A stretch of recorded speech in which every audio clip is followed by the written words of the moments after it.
I read the most romantic novel ever written, and I felt nothing. And the reason is something Dostoevsky himself not half fully known when he was writing that story.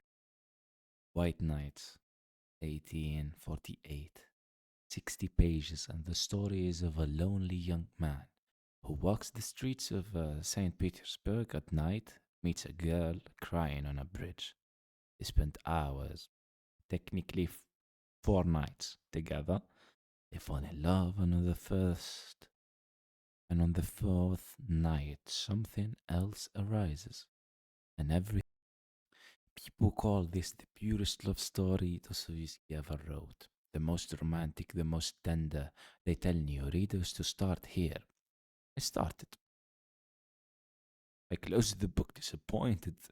Something was wrong with it. It couldn't have a name, or at least I couldn't name it.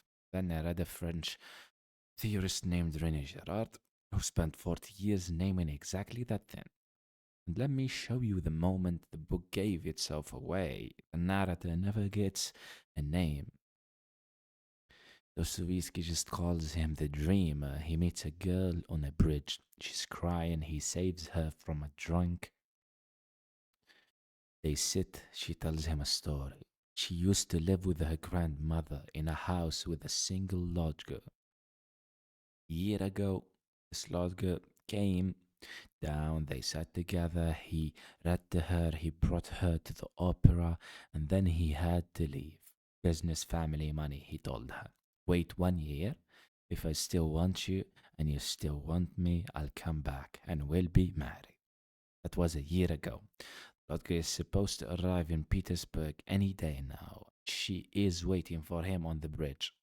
This is the moment our narrator falls in love with her, and you can watch this clearly and carefully. He did not fall with her when he met her. He didn't fall with her when she was crying. He didn't fall with her when he saved her. He fell in love with her the moment she told him she belonged to someone else. He falls in love with her as she describes another man's claim on her. And in the book, this feels romantic. The young man and the girl whose heart belongs to a distant lover. It has all the architecture of a great love story, the shape we've been taught to recognize as love. But here is a name for what's just happened, and it's not love. Gerard's central idea is this: we never we never desire anything in a straight line. You see someone or something and you want it. You assume that wanting is yours. But in reality, Girard says the wanting almost never starts with you. It starts with something else and someone else who wanted it first. You just copied it. He called it mimetic desire, imitated desire. The triangle isn't a straight line of a subject object, it's a subject mediator and object. You, the other person, the thing. The other person's wanting is what makes you want something. It's what makes you know where to aim. Once you see this, you cannot unsee it. You walk past an empty restaurant. You keep walking. You walk past a restaurant with a line out of the door. Now you're hungry. The food might be identical, but other people's desire infected yours. This is what Dostoevsky's dreamer does with Nastenka. He doesn't fall with her, he falls with the triangle. The Lodger, the mediator, has never been met, and he will never meet him in the engine. The Lodger desire is what gives Nastenka her brilliance. Take the Lodger away, and Nastenka is just a random girl on a bridge. So, most readers read the book, White Nights, and recognize the structure as romantic. They feel something, they put the book down and call it tender, melancholy, beautiful, and I closed it disappointed because I realized there was something wrong with all of us. We trust this structure. Reader after reader, century after century, recognizes the triangular desire as the deepest form of love. Every great novel or romantic story you have ever seen has this shape. The forbidden love, the rival, the promise made to another, the longing across distance, the third point of the triangle that gives the wanting is wait. You have never trusted a love story that didn't have a triangle in it. And the reason isn't that triangulated love is somewhere truer.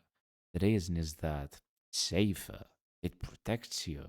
It means you are not the only one who chooses. Someone else chooses first.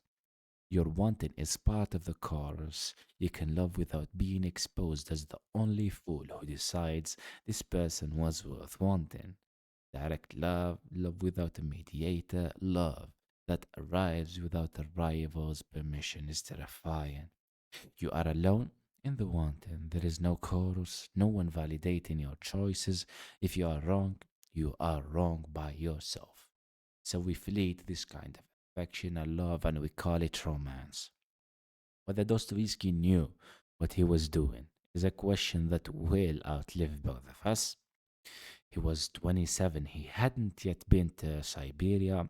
He hadn't written the books that would make him Dostoevsky. What I know is that the structure is here. Whether he put it here on purpose or by instinct, it's here. The dreamer doesn't see it. He never sees it. The novella ends with him saying that one night of this love was enough for a whole lifetime. He stays inside the lie. The book closes and he's still in it. He was not relieved. That's why I closed it in disappointment, because the writing was good. It was luminous, not because the plot was thin. The plot is exactly what it needs to be. I closed it because I saw the engine, and the book didn't. That's not the worst part. The worst part is you you reading it, and you probably didn't even see the engine. Well, I didn't see the engine first time reading this book years ago. I trusted the triangle, called it affection, and then I learned the triangle from the books and the films I've watched and the songs we cried to. And we walked out into our own lives and built the same triangle and we called it love. There is something else, some other shape of love that can be love, one without the log, without the rival, without the mediator, one where the wanting doesn't need someone else's permission to begin. It exists. It looks stranger than you'd expect.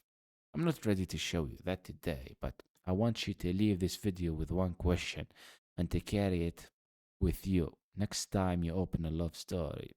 When the character falls in love, watch when it happens. Watch who else is in the room. Watch whose desire arrived first. Because if there is always a third person in the triangle, then maybe the love story you trust most is the love story you should least trust.